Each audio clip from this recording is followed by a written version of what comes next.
Hello and welcome to Wasted Potential, the show where we discuss the wasted potential of our favourite plotlines. Okay, let's talk about a different fighting game for once. Street Fighter V is yet another in a long line of fighting games that take inspiration from NetherRealm Studios' cinematic story modes, and make a better one than NetherRealm ever did. The story within, however, is actually really bad. Here's the setup. Street Fighter II introduced the main antagonist M. Bison and his villainous organisation Shadaloo. After a prequel that fleshed out Shadaloo's activities some more, Street Fighter III jumped forward to after the fall of Shadaloo and Bison's death. If you're familiar with Resident Evil 4, you get the idea. All we knew for sure was that Chun-Li played a key role in Bison's defeat. SF4 went back to before 3 to set up Shadaloo's fall, which was then followed by 5, which was set to depict said fall. We have a good setup here, and with 4 including characters from 3 earlier in the timeline, we had practically the entire series roster available to show up and do stuff. SF5 though was written by someone who had probably only ever played 4 and didn't do any further research.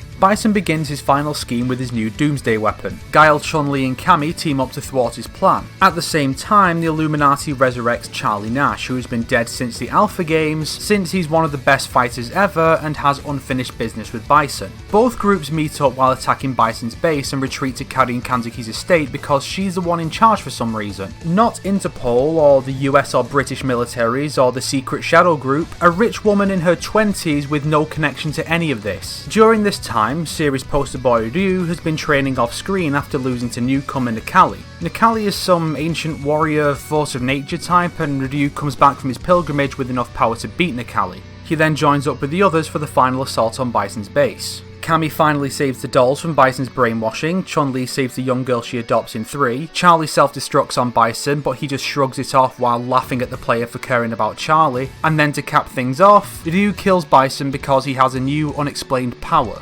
Needless to say, fans were not impressed. Here are the major gripes. 1. For being the world's strongest woman, Chun-Li wins exactly one fight in this game and accomplishes very little overall.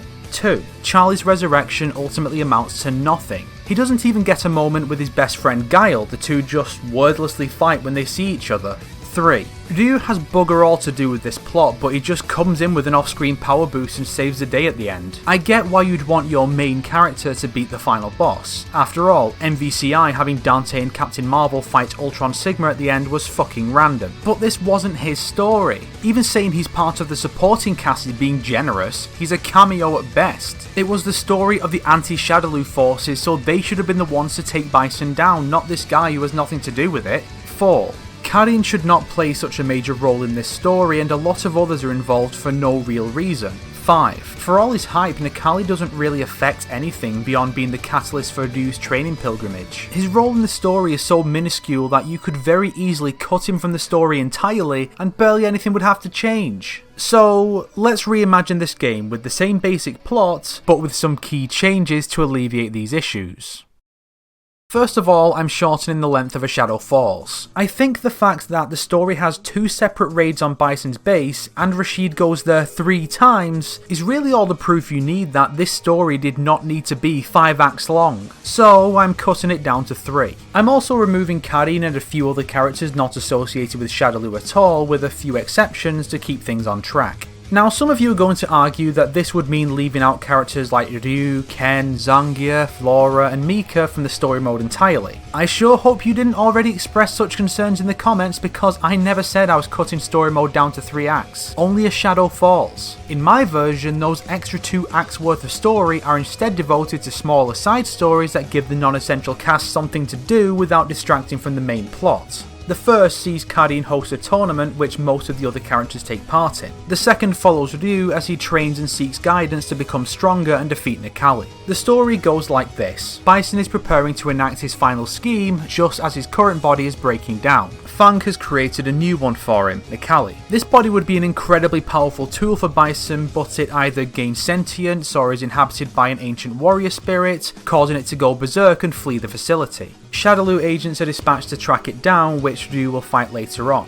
It defeats Ryu when the two meet, and Ryu sets off to meet with various characters and train to become strong enough to defeat this mad beast. He meets with the likes of Dalsim, Ken, Sagat, Goken, and he probably encounters Akuma as well. Through various discussions and battles, some of which could be made playable fights later on as DLC, Ryu is able to strengthen his body and spirit, eventually destroying Necalli at the end, which will play a small role at the end of the main campaign. Giving Ryu a final boss here allows the main story to have someone else fight the final boss without it feeling weird. While this is happening, Karin hosts her tournament, partly to give Armika a chance to show off what she can do. The tournament attracts the likes of Ibuki, Zangief, Ken, and Laura. Ed is also competing to test his skills at either his own or Balrog's insistence. This story crosses over with the main plot about halfway through, when Chun-Li and Guile go to the tournament venue. They confront Balrog backstage during a match between Ed and Laura. The fight spills out into the ring, where one of them deals with Ed in the main story, while the other is fought by the incensed Laura in this story.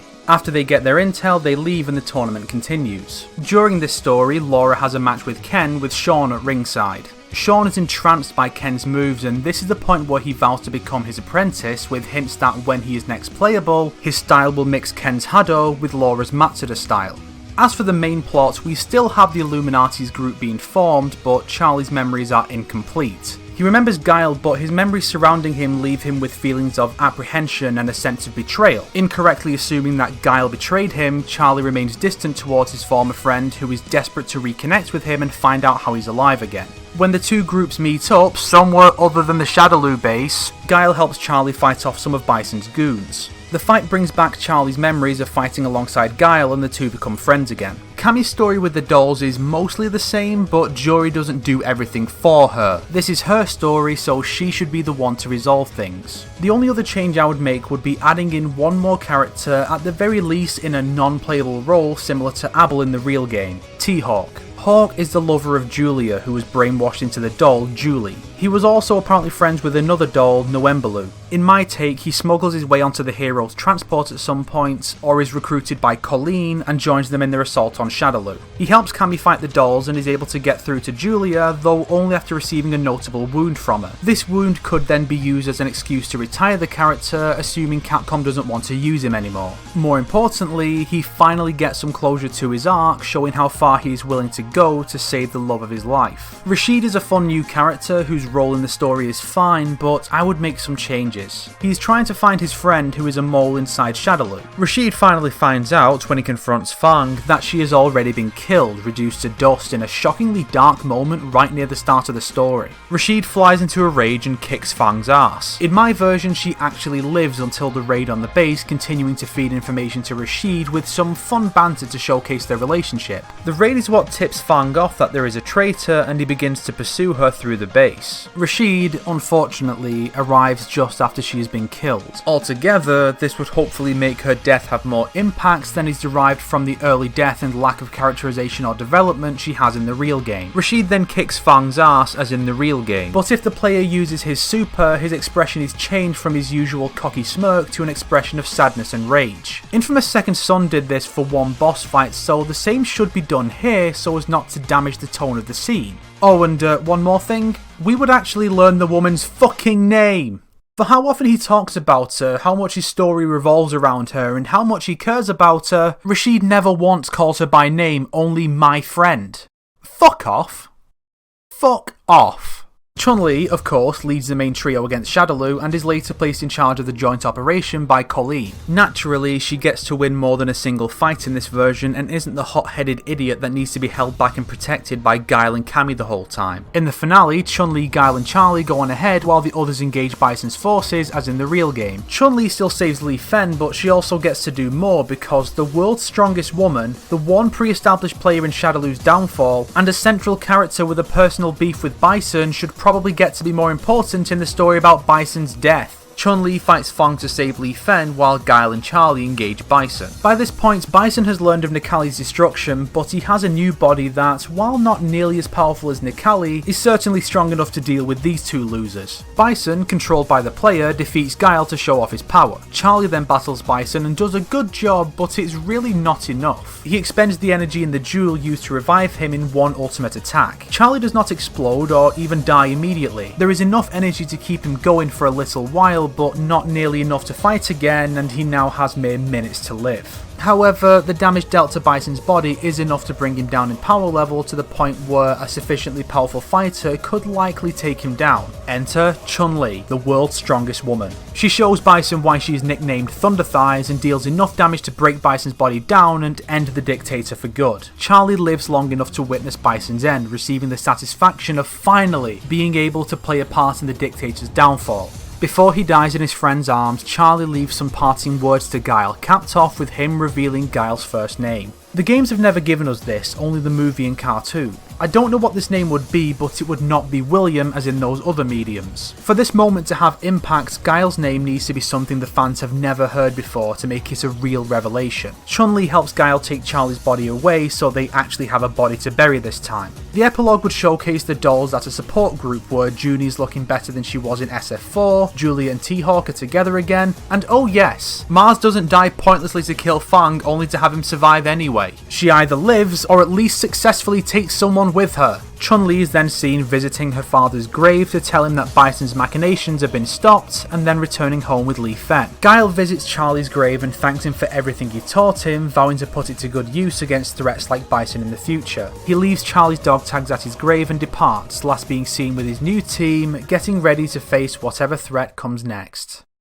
As you can see, with these changes, Street Fighter V could have had a much more emotionally resonant story and avoided the infuriating concessions the team must have felt they had to make. The plot focuses on who needs to get the focus instead of cramming everyone into the same story regardless of if they fit or not. Ryu gets to have his big moment without stealing the spotlight from the real stars of the story. Necalli can't be easily cut without changing the story as he can in the real game. Karin's role is as large as is suitable for her character rather than essentially being the leader of the heroes. Charlie's revival has meaning and feels like a necessary component in this final battle with Shadaloo instead of a pointless diversion, and Chun-Li gets to prove why she remains such a major figure in both the series' storyline and in fighting games in general. I'll give the story mode one thing though. At the very least, everyone gets to be played as at least once. And the result of this is that Bison is presented as an actual threat by allowing him to defeat such high tier fighters as Chun-Li, Charlie and Necalli. We've never had a NetherRealm game do that.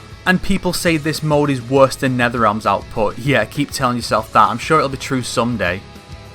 If you liked this video, then check out DigiValentine's Who Dat and Who Dat Again series. The episodes on Street Fighter really help to showcase just how bad the story of Street Fighter V is from the perspective of a long-time fan, so check him out.